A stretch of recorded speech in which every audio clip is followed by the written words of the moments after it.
We're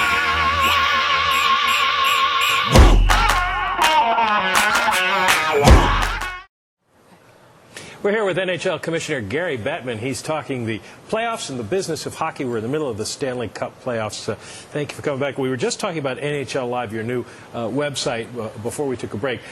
With your online efforts, the new website, your deals with companies such as U2 and Sling Media, it looks like you're making a very concerted effort to go after young fans. Well, it's twofold. One, our fans demographically tend to be the most tech-savvy, the most computer literate, and the most connected to the game, and they all go together. And secondly, because we've had some challenges on traditional media in the United States, we're going to make sure that with respect to the so-called new media, the digital space, that we're going to be cutting edge, because that's where everybody's going to wind up eventually anyway.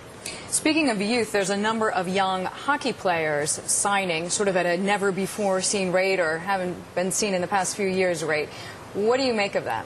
I think for whatever reason, we have a situation where this point in time in our history gives us the greatest collection of young players perhaps we've ever seen, starting with Ovechkin and Crosby and Malkin and Phaneuf and the Stahl brothers, and the list goes on and on and on, which we think makes it a very exciting time for our game, and we think the future is extremely bright. Well, you came from the NBA, and they have always promoted individual players, the Michael Jordans and so forth. That's not been the case in hockey, which is focused more on the team. But does it really help your marketing to have a Sidney Crosby and Ovechkin, the Stahl brothers? Now, does that help you stand out?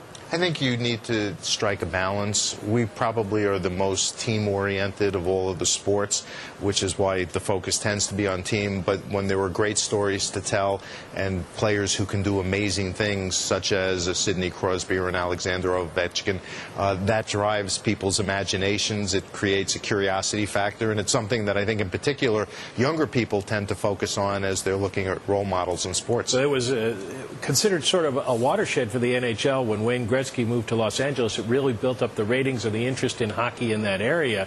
Do you want to push some of these stars and forward and maybe pull back a little bit from the team concept? Well, I think when Wayne Gretzky went to Los Angeles, it was an ushering of a new era, so to speak, in terms of hockey in non-traditional markets, and he carried the mantle better than anybody could have, or anybody could have even imagined. What I think you're seeing now is with our 30 franchises and a situation where they can all be competitive, the fact that there are young players and young stars to focus on gives more people an opportunity to pick certain aspects of our game that they'd like to focus on. But in the final analysis, it comes down to the team that you root for. Well, speaking of stars, or let's say notorious players, you have Sean Avery. I mean, what do you make of his antics? Of course, the league passing a rule last week, basically because of him. Well, we didn't exactly pass a rule.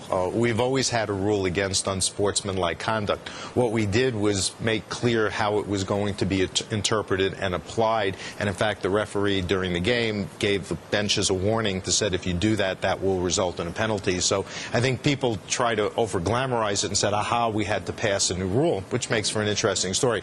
One of the things that makes Sean Avery a great player is that he's aggressive, he pushes the limits to the edge, and there are people. Is it good for the sport? I think anytime there's some degree of individualism within limits, it's good for the sport. And there are people who will love him, and there are people who will hate him. But it's clearly he brings attention to the game, and as long as he stays within the appropriate bounds, it's good for everybody. National Hockey League Commissioner Gary Bettman, thank you very much for joining us. Thank you.